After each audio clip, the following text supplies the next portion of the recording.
Fala aí, estão me ouvindo? Boa noite, Ana Paula. Boa noite, Diogo. Isso aí. Olha eu Peraí, aí. cara. Olha o Não, cabelo, é o Daniel que. Não, chama o cabelo, Daniel aí, cara. que cabelo bonito, rapaz. Fala, João. Ai, Vamos lá. caraca, Dá um cara, refresco, mandou. cara. Dá um refresco aqui na cuca. Vou Beleza? lançar uma dessa também. Porra, fica Beleza. bonitão aí. Tem Bonito, né? pouco. Deixa eu te falar, meu querido. Eu me enrolei aqui com as pautas. Sei tudo de cabeça, mas qualquer coisa tu vai me dando, pontuando aí. Valeu? Manda Eu bala, cara. Você é o cara. vou seguir o que a gente combinou, mas não me demite da empresa, não. Beleza? O pessoal já tá me estranhando aí, careca. Faz parte. Pô, Pessoal da Vivatura aí entrou. Obrigado aí, pessoal, por estar com a gente. Vamos trocando ideias aqui esse é sobre o tudo. Daniel, tá? Não Sou estranha, eu não. É o Daniel mesmo. também. Não Vai se sei se. apresentando aí, cara, sistematicamente, porque. Sigamos então, vamos lá. Vamos Vamos lá, começando vamos e lá. conforme o pessoal for entrando, a gente re- revira aí o conteúdo de novo. Ih, rapaz, bom, bem lembrado, meu mate tá aqui, peraí. Ah, eu me enrolei todo hoje, esqueci tudo lá na. Então vamos lá. Seguinte, pessoal, boa noite todo mundo aí que está com a gente.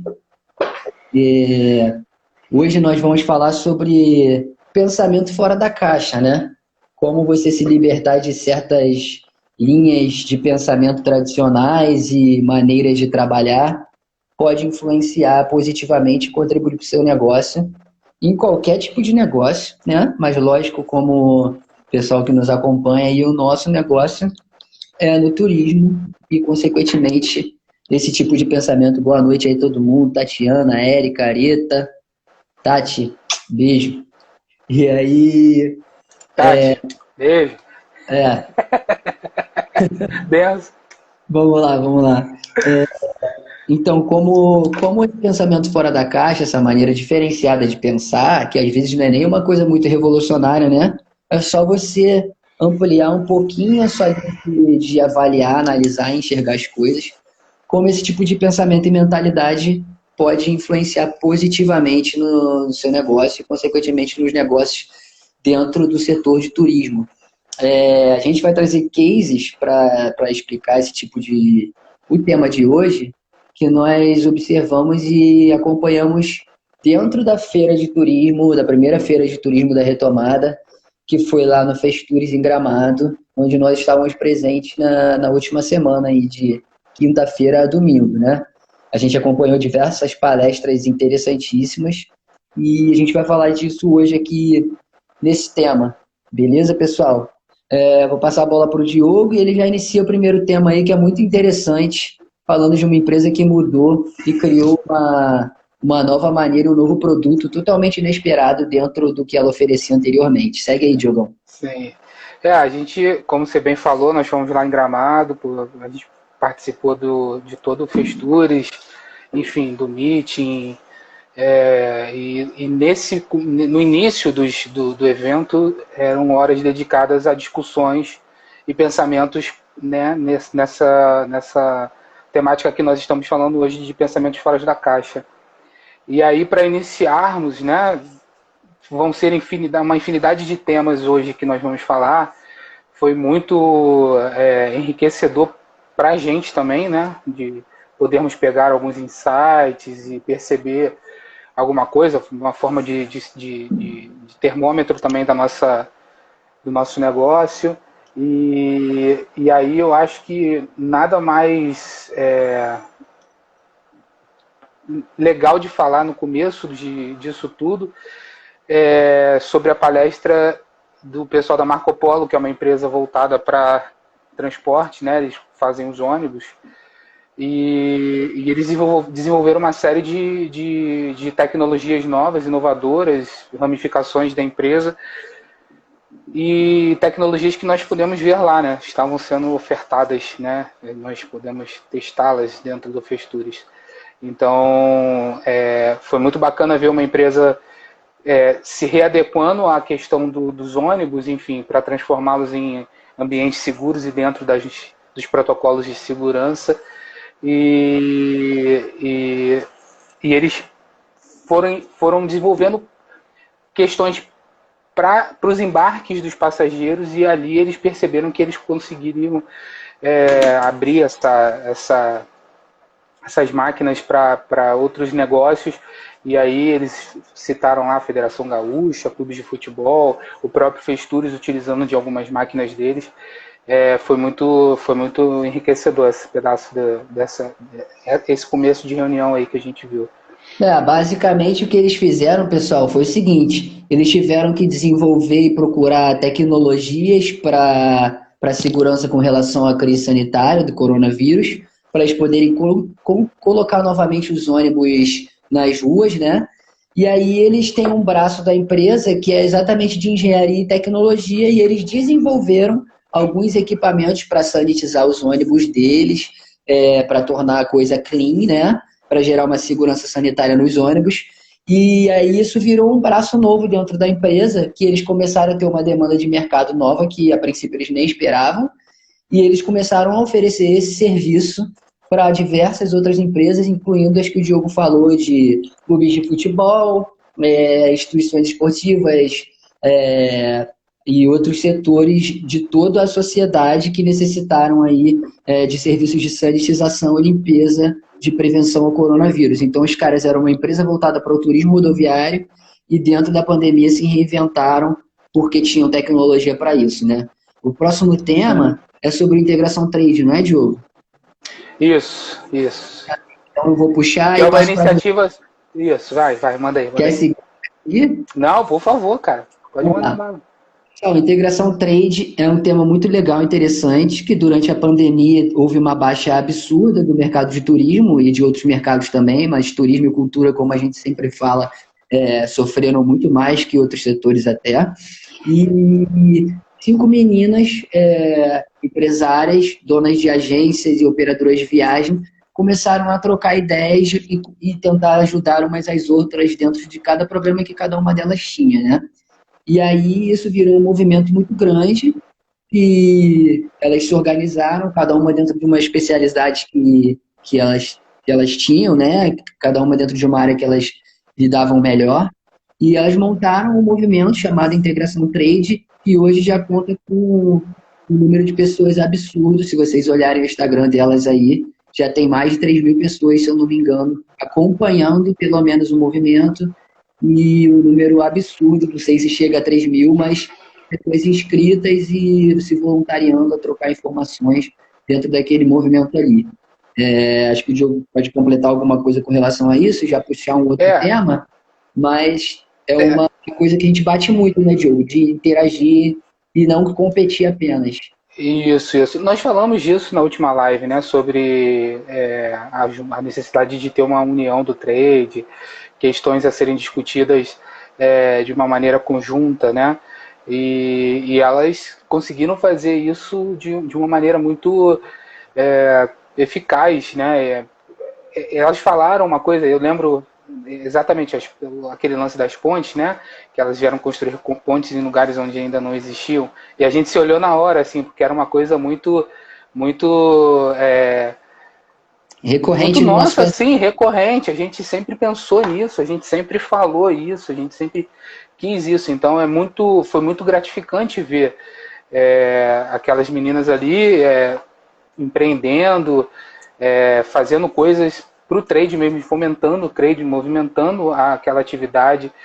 Eu achei uma das iniciativas mais bacanas, assim, e elas foram extremamente acolhedoras conosco, né? Nós fomos lá, nós conversamos com elas por 2 vezes, elas foram extremamente bacanas com a gente, nós trocamos várias ideias, de fato percebemos que é aquilo mesmo, não é só um discurso, né? Elas querem interagir, integrar, enfim. Então foi uma iniciativa muito bacana e que vale muito a pena até o pessoal seguir e procurar saber aí, o pessoal do trade, porque realmente vale muito a pena esse tipo de iniciativa.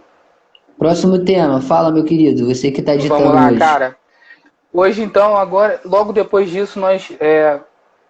Thiago Akira e Daniel Turbox para quem provavelmente o pessoal que está aqui do trade conhece os dois, enfim, trabalham já há alguns anos. Daniel focado em agenciamento, o Thiago em gestão, planejamento, consultorias, e eles deram duas palestras muito legais. Na verdade, eles deram duas palestras e 2 treinamentos, né? E eles foram focados em questões de posicionamento digital, né? No caso do Thiago. O Daniel falou sobre o novo turista 4.0, que é o turista conectado, as necessidades das empresas se readequarem, né, de uma maneira mais digital, que na verdade foi praticamente o foco central do Festures, né? Todo o trade tentando fazer, se reinventar, novas maneiras de se integrar. O Daniel e o Thiago, na verdade, a gente até brincou com eles lá, que gerava uma questão, até uma certa empatia com eles, porque a gente já segue, já troca ideias, já consegue ter um contato maior, mais próximo, e aí foi muito bacana também, né, estar ali, perceber, ver questões muito, como é que eu posso dizer, muito específicas, né? Eles falaram muito sobre você não ver o seu concorrente como um concorrente, sobre maneiras de se integrar, checklists de posicionamento de marca. Então, assim, foram dois temas, duas pessoas que acrescentaram muito para o Festures e que foi muito bacana para a gente poder observar e absorver as coisas que eles falaram lá. Uma coisa é dos dois, né? O Daniel Turbox, ele é turismólogo e ele tem especializações nessa área de tecnologia. Então, ele pega Sim, muito essas questões, com o perdão da repetição, tecnológicas mesmo. A apresentação dele foi voltada para o turista 4.0, que é o turista que é totalmente integrado ao meio digital, né? E foi legal que ele fez uma apresentação voltada para o storytelling, né? Que é o contador de histórias, que é uma coisa que eu e o Diogo a gente já tem montado nesse sentido aqui na empresa. E ele fez uma alusão ao dia a dia dele. Ele acorda, ele tem uma assistente no telefone que fala o dia que tá, o dia da semana, a data, o horário, o clima, uma série de coisas. Aí ele checa no aplicativo o voo, e aí o aplicativo do voo já mostra para ele as condições de voo, quanto tempo deve demorar, enfim, essa questão do turista totalmente conectado, né, acompanhando tudo por aplicativos, que faz com que o agente de viagens, as operadoras e qualquer pessoa como empresa como nós tenha que ficar cada vez mais atento à necessidade desse cliente, já que ele pode fazer tudo por conta própria, se ele quiser, sem suporte, mas ele pode ter isso tudo na palma da mão hoje em dia. E com relação ao Thiago Akira, é um posicionamento sempre de mídia, né? De mídias digitais, uma assessoria de marketing digital voltada para o turismo, mas um ponto crucial que ele alertou cara, não foque no grande apenas, porque o grande tem toda a estrutura por trás. Ele tem uma equipe capacitada em diversas áreas que ele pode falar através de uma análise pequena e rápida de mercado, ele pode mudar totalmente e atender toda a demanda que ele tiver, porque ele já tem uma equipe ali. Então, muitas vezes, quando uma pessoa começa um negócio, como a gente, ou tem um negócio de médio porte, ela tem a mania e o olhar voltado para o grande, porque, de repente, aquela empresa grande poderia oferecer ou comprar mais serviços por ser grande, mas a necessidade maior está no pequeno. Então, o pequeno não tem serviços, o pequeno não tem empresas acessórias para trabalhar em conjunto, e muitas vezes é o pequeno que vai te contratar justamente por ele ter uma necessidade maior de adquirir conteúdos e serviços aí em parceria, né? Próximo, Diogo. na verdade, só para terminar, é uma questão de competitividade mesmo, posicionamento de marca. Você pode sim almejar chegar, né, nas grandes. Todo mundo aqui quer conseguir chegar em ser um grande player, mas não adianta você, né, no começo querer já se comparar, enfim. São questões muito mais específicas. E até no treinamento o Thiago Akira ele fez, né? Com um checklist, enfim, de posicionamento, o passo a passo para você seguir. Foi muito, muito enriquecedor, assim, perceber que, até para a gente mesmo, o feedback, né, da gente, sem querer puxar a sardinha, mas a gente saber que está indo no caminho, na trilha É, certa e também. que nós estamos andando e fazendo o passo a passo aí de uma maneira bem, bem satisfatória. Nós tivemos também um case, uma discussão lá que nem entrou na nossa pauta, Dani, mas eu acho que vale muito a pena a gente só citar, que foi do Ministério do Meio Ambiente, do secretário, falando sobre a questão dos parques, né, das Uhum. concessões, enfim, da importância. E aí eles citaram alguns casos, enfim, a Floresta da Tijuca já está nesse processo, enfim. E Processo aí é de uma ação pública. de concessão, isso. E aí eles estão focados nos parques de Canela, e foi interessante ouvir, né, o plano de negócios, enfim. E a gente conseguiu até depois discutir e encontrar, de repente, termos aí de convergência do que a gente acredita, enfim.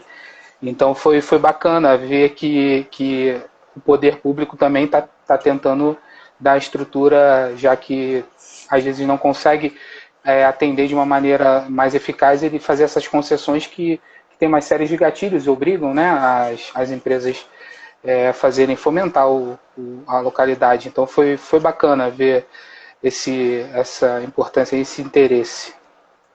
Beleza, é por aí mesmo. Acho que eu tenho umas particularidades com relação às cessões, né, de territórios e bens do Estado, mas as concessões públicas realmente, se cumpridas à risca, né, de acordo com o que foi acordado no que está no papel ali, elas são uma solução sim para explorar ainda mais a região de forma sustentável e fazer com que os estados, municípios e aquela localidade ali aumentem o fluxo turístico e, consequentemente, a economia venha a girar de uma forma mais satisfatória, né?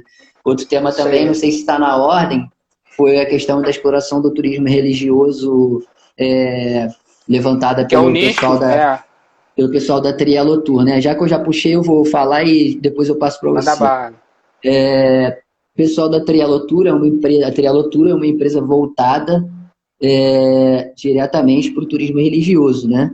E eles tinham um stand na feira e, além disso, eles tiveram uma apresentação lá para falar sobre o fomento do turismo religioso. E foi interessante os dados que ela levantou e os números que o turismo religioso movimenta no Brasil. E ela citou diversas regiões e datas importantes, né? Falou sobre Aparecida do Norte, falou sobre a tradição dos Círios de Nazaré em Belém e outras regiões que a gente nem imaginava que tivesse um turismo religioso forte e muita capacidade de exploração ainda não utilizada pelo trade turístico, né, Diogo? Sim, em comparação, ela fez até um comparativo do turismo religioso no Brasil e no mundo, o tamanho desse nicho fora do Brasil é impressionante. Realmente é uma questão até para o pessoal que está assistindo aí, que é do trade. Eu acho que vale a pena todo mundo prestar atenção e pensar nesse nicho, porque é um nicho bem bacana.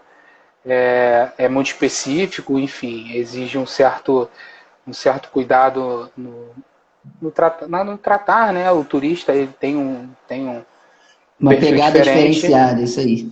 Isso, mas se trabalhado bem trabalhado, ele pode ter um benefício muito grande para as agências. E aí é mais um pensamento fora da caixa que a gente tem batido aqui. Na verdade, eu acredito, né, é uma opinião minha, mas eu acredito que o Daniel também concorde comigo, todas as reuniões que nós tivemos foram cases muito bacanas.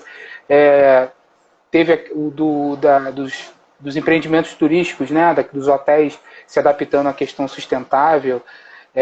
Foi muito enriquecedor ver, né, a importância, a preocupação que lá fora tem, e aqui já estão trazendo essa tecnologia, enfim, essa preocupação.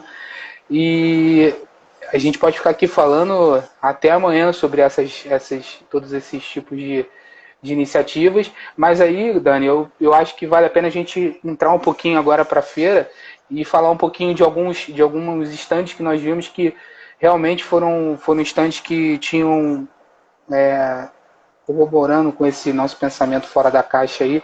Cara, e eu queria citar, assim, de cara, o pessoal do Bando, que é aquela iniciativa dos guias, que são experiências de guiamento totalmente online, e foi muito bacana ver como eles estão desenhando e como eles montaram o modelo de negócio, como tem essa pegada de guiamento, cara. Eu até peço para que você fale aí um pouco mais, porque realmente é um pouco fora da minha alçada, mas eu acho que vale uma menção muito, muito, muito honrosa, assim, porque o negócio deles é muito, muito bacana, assim, o escopo de desenho, o desenho do negócio é muito legal.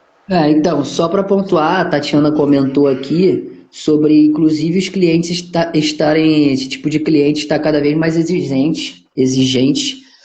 Provavelmente ela está falando com relação àquela questão do 4.0 que o Daniel Turbox citou, porque os clientes têm acesso a muitas informações por conta própria, e aí eles se questionam, para que eu vou contratar um guia, né? E aí eu vou linkar isso com o Bando, mas para que eu vou contratar um guia? Não sei nem para que serve um guia, né? Para que eu vou contratar esses serviços através de uma agência ou uma operadora de viagens? Está tudo aqui na palma da minha mão, né?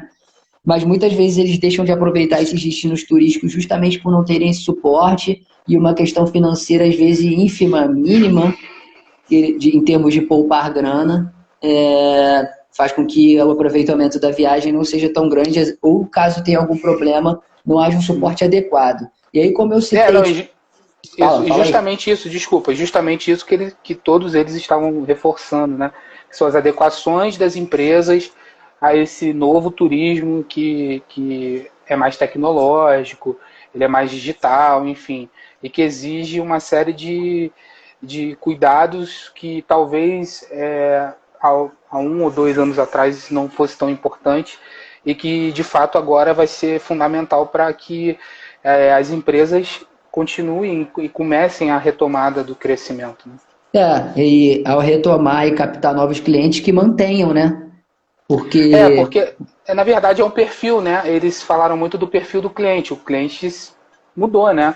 E aí, mais uma vez, a gente fala do turista 4.0. O perfil do cliente mudou. O cliente hoje ele é muito mais eletrônico, vamos assim dizer, né? E ele sabe muito mais, às vezes, do que muitas pessoas que trabalham com turismo. Porque Sim. Pela necessidade de pesquisar para conhecer o destino, ele acaba aprendendo sobre um monte de coisa, acha aplicativos, uma série de coisas. O próprio Daniel Turbox tem um aplicativo que é voltado para os agentes de viagem, né, que informa horários de saída de voos, esse tipo de coisa. E aí, falando sobre a questão de por que não contratar um guia, para que serve um guia ou qualquer outra coisa do tipo, a gente entra no case do Bando, né? O Bando, a gente pode chamar, entre aspas, um coletivo formado por 5 guias que eles montaram esse negócio com essa nomenclatura, o Bando, que visa o quê? Propor experiências guiadas digitalmente, né? Aproveitando o link do Daniel Turbox de estar tudo digital hoje em dia, né? Tudo interligado, utilizando a internet, utilizando as tecnologias online. Então, como funciona o negócio deles? Eles têm uma plataforma onde os guias se cadastram e se comprometem a seguir, né, as normas estabelecidas pelo site deles, e os guias oferecem experiências guiadas criadas pelos próprios guias, totalmente autorais. Por exemplo, eu sou guia nacional. Eu quero propor uma experiência guiada na região da zona portuária do Rio de Janeiro, que é uma região que a gente, dentro da Turismológico, tem muito conhecimento por trabalhar lá há 13 temporadas de cruzeiro já. Então, ofereço isso, faço uma descrição do que eu vou oferecer e durante 1 hora eu transmito para as pessoas que compraram essa experiência dentro da plataforma do Bando. O modelo de negócio é bonito e é muito justo, porque ele oferece uma remuneração progressiva, se eu não me engano, começa em 60%, depois vai para 70% e depois para 80% pro guia que está criando e transmitindo essa experiência guiada online, né? Então, acho que a divisão é bem justa entre o guia e o que a plataforma recebe dentro do que a plataforma Sim. pode oferecer de divulgação e de estrutura, né? E o valor é extremamente atrativo para o turista, né, Dani? É uma coisa que realmente é, é atrativo. O turista ele tem uma experiência online segura e por um preço bem justo. Eu não lembro qual é o valor, eu acho que era R$ 9,90, alguma coisa do tipo. 9,70 e alguma coisa, Dez não passava de 10 reais reais. é Não menos de 10 passava de reais 10 por reais. experiência e tem experiências absurdas. Teve um guia que também é ator, ele até contou, o Léo, que é um dos sócios fundadores da empresa, falou de um caso de um guia que ele também é ator, e aí ele apresentou uma região da cidade e durante o processo ele encenou com a companhia dele uma peça da companhia, daquela uma hora ali. Então, assim, abre um leque de opções absurdos de acordo com a Sim, criatividade do próprio guia, né? A Tatiana está falando sim, aqui, embora hoje os clientes tenham acesso facilitado aos passeios, viagens, hotéis e etc., eles não têm a expertise do profissional, exatamente. Eu também gosto de comprar as coisas sozinho, mas muitas vezes a gente fica rodando na cidade e acaba percebendo que perdeu algumas oportunidades porque quis poupar, às vezes, um valor ali que é irrisório, 50, R$ 100, né? E o projeto do bando é, assim, como ela pontua ali, é sensacional o projeto dos caras. A gente até hoje é, comentou uma postagem deles falando exatamente isso. É um projeto lindão e muito justo, né? E eu acho que é isso, sim, cara. A gente tem que, como uma das meninas lá do Integração Trade, a Ramazine, comentou, construir pontes onde elas não existem. E é exatamente o que a gente pensa. Às sim. vezes o cara aqui do meu lado, eu até usei isso conversando contigo lá em Gramado. Eu citei sobre o Alan Prost e o Ayrton Senna, né? Eram caras que eram rivais absurdos, que chegaram a bater de propósito um no outro em anos recorrentes, né? E em um ano, acho que em 88, o Prost bateu no Senna e foi campeão. Em 89, o Senna bateu no Prost, jogou o carro em cima dele, e com aquilo ali a corrida se encerrou e o Senna foi campeão.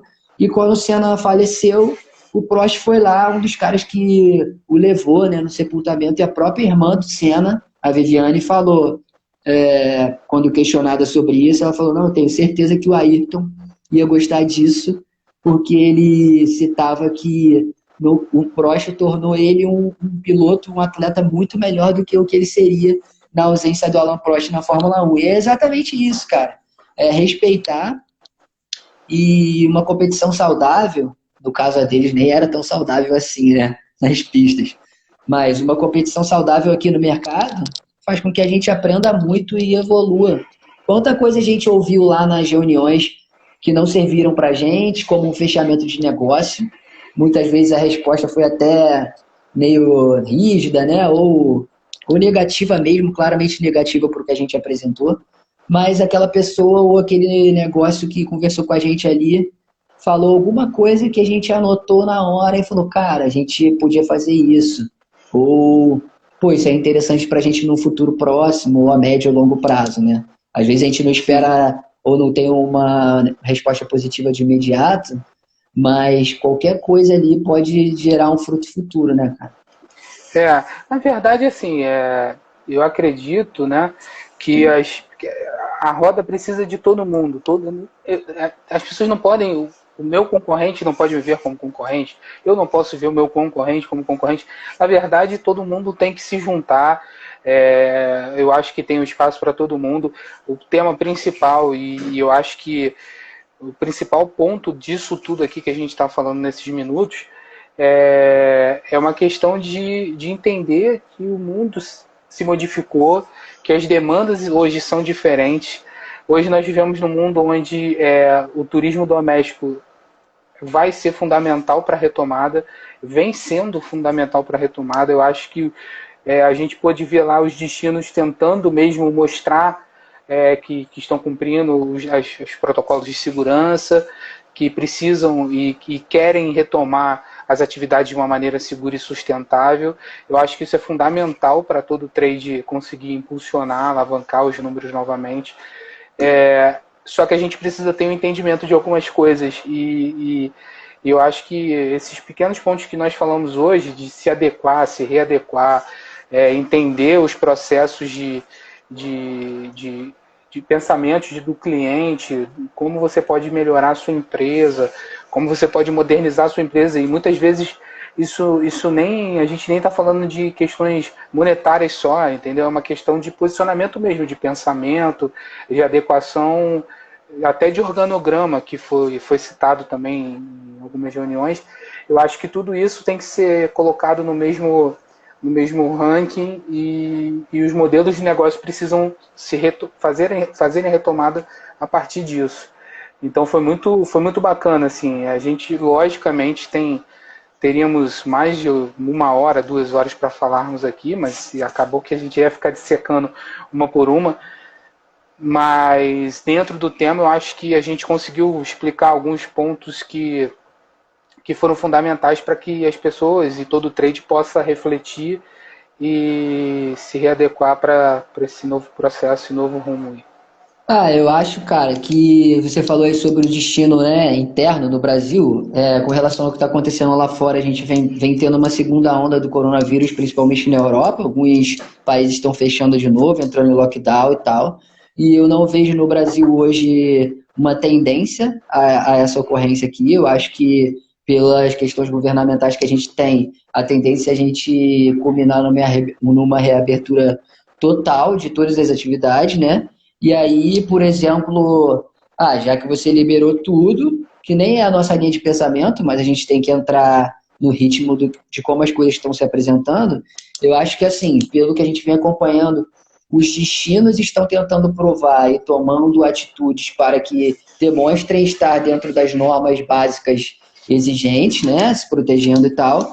E a questão maior é uma adequação das pessoas a realidade da crise sanitária e as próprias pessoas como indivíduos, pessoas físicas, manterem as suas atitudes corretas dentro de cada região e da exigência de cada região ali.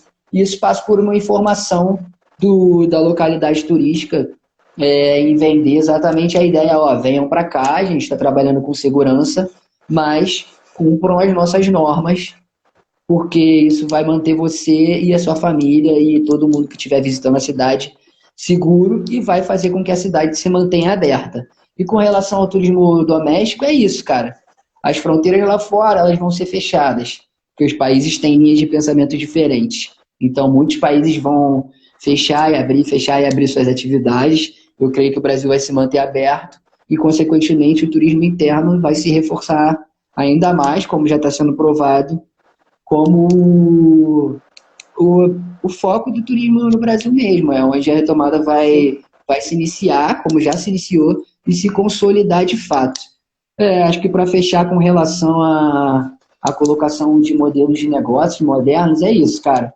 Você, só para fazer pontuar um pouco no que você falou, para não deixar a coisa tão como é que eu posso dizer assim, folclórica e fantasiosa, né? A gente dizia às vezes aqui, é lindo, não tem concorrência, paranã, paranã.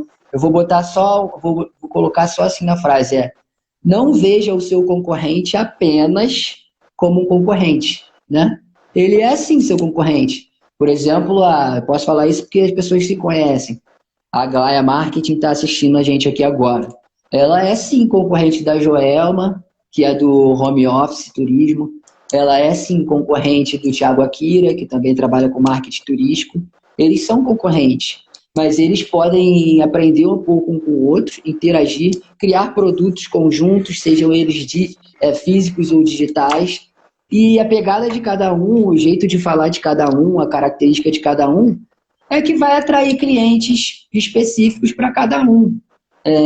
Se todos eles trabalharem de uma forma boa, com qualidade, como eles apresentam, e a gente está acompanhando o trabalho deles todo dia, vai ter espaço para todo mundo, seja em que setor do turismo eles estiverem, assim como nós, e todo mundo vai poder evoluir junto, né? A competição, ela existe sim. De repente a gente vai contratar um serviço de marketing para turismológico um dia, embora eu venha da formação de comunicação também, e a gente tenha pessoas próximas com a formação em marketing, mas se a gente fosse contratar um serviço de marketing um dia, a gente ia estudar esses todos, que são bons, que a gente já sabe que são bons, mas a gente ia contratar os que tivessem a ver com a nossa pegada em particular. E outra empresa viria contratar o que tivesse a ver com a pegada dessa empresa, né? Ou com o jeito que ela quer desenvolver o seu marketing. Então, assim, a competição existe, mas ela pode ser saudável, né, cara? Eu acho que é isso. É. Bom, é isso. O evento em si. Ah, manda bala. Faltou o Summit, cara. Fala um pouquinho sobre a palestra do Marcos Rossi do Gramado Summit, que é Muito boa, essencial. A gente não pode foi esquecer. fundamental. Fala aí, cara. Fala aí que você ficou muito feliz. Foi uma Porque palestra muito boa.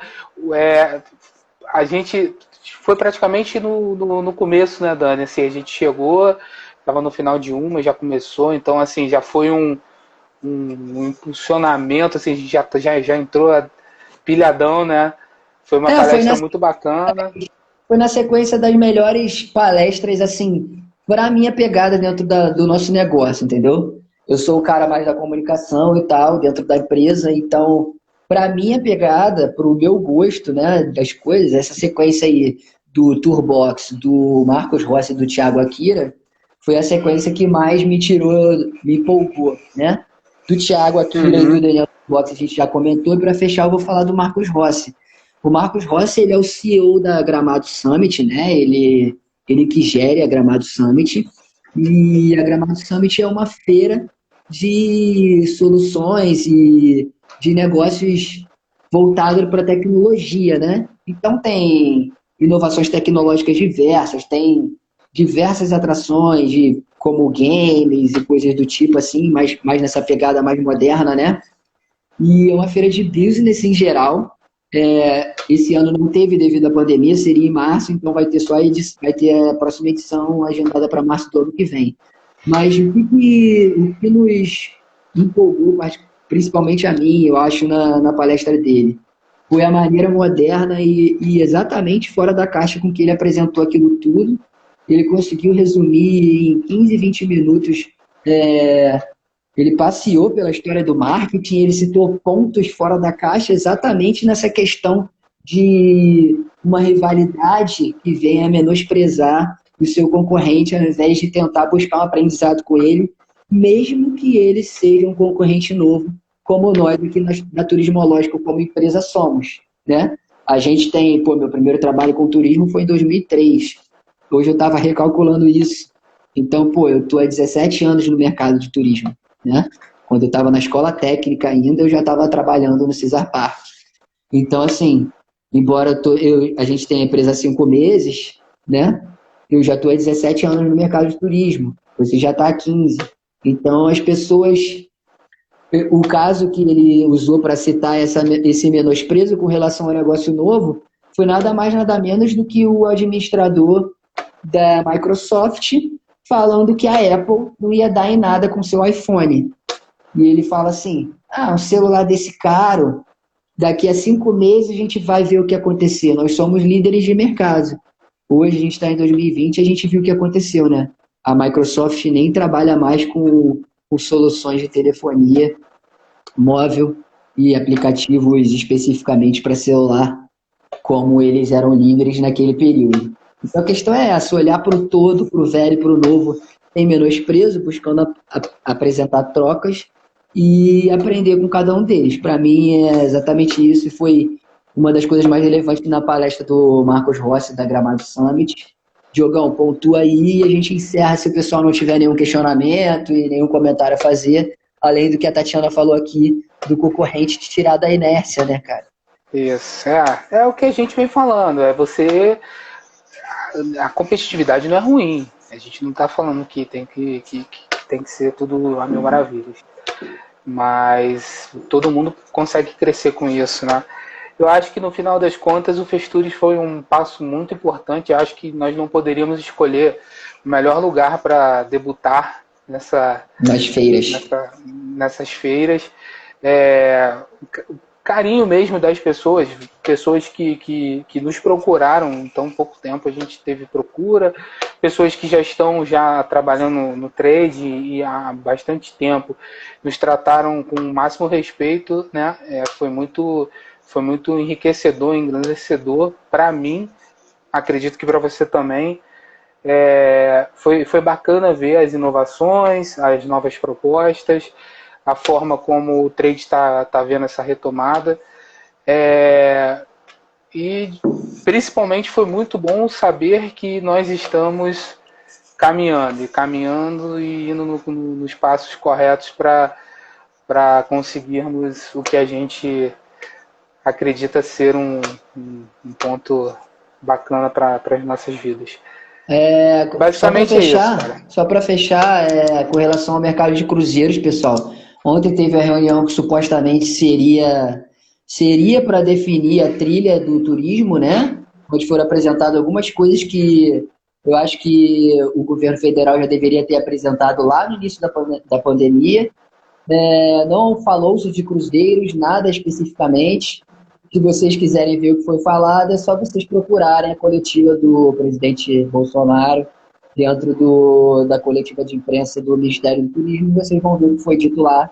Mas nada de novo sobre o sol e nada de interessante sobre a retomada do turismo de cruzeiros. Beleza, pessoal? Por hoje é isso, então, Diogo. Tamo junto. Obrigado aí todo mundo. O Deus, a Tatiana, Lícia Cristina, todo mundo que entrou aí, mesmo que por pouco tempo, a Glaia Marketing, Cruzeirar é Preciso. E a todos os expositores e pessoal que deu seus treinamentos lá no Festures. É isso aí, meu camarada, um abraço. Essa live vai virar podcast. Na sexta-feira já tá no ar. Beleza, irmão? Um abraço aí pra você e pra todo mundo. Valeu, gente. Obrigado. Valeu. Abraço. Valeu.